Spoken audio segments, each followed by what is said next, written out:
he comes to Amos because he's trying to get this thing straight. He comes to Amos, and Amos is what we call a minor prophet. We have Old Testament prophets, and we pretty much divide them into two categories. We divide them into major prophets, minor prophets. Major prophets are prophets who wrote a large number of chapters. Minor prophets are prophets like Amos and prophets like Zechariah and prophets like Obadiah who just wrote a couple of chapters. Yeah, they wrote just a little bit of information. They just recorded a little bit. But the major prophets like Isaiah and Ezekiel, they wrote a large portion of information.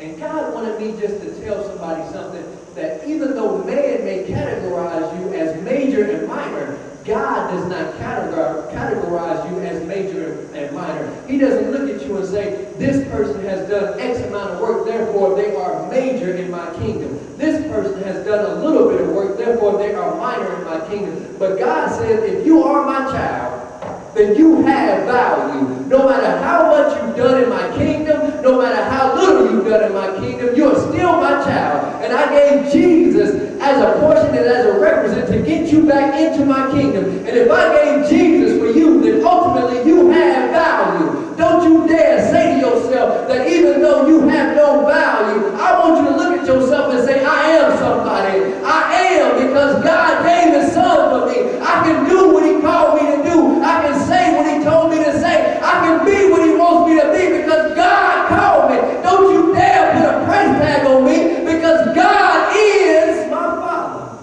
He calls Amos, and even though we call Amos a minor prophet, God doesn't get involved with that. He just speaks to Amos and gives him a word. And the Bible tells us that Amos is a prophet of God.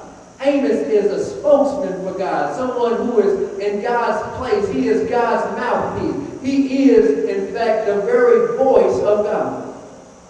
Now, we have to remember that Amos comes to the people of Israel, and he comes and he doesn't give them a rosy message.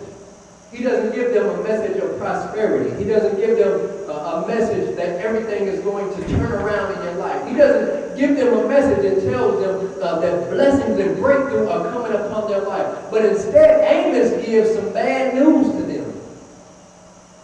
And see, we have to remember that Amos is a prophet. Amos is a prophet, but Amos is not giving them a rosy message. Amos is a prophet, but he's not giving them good news. And we have to remember something, that in this day of age, we have so many people calling themselves prophet and so many people calling themselves prophetess, but the only thing they're telling you is good news, is that you're going to get a car in 3 days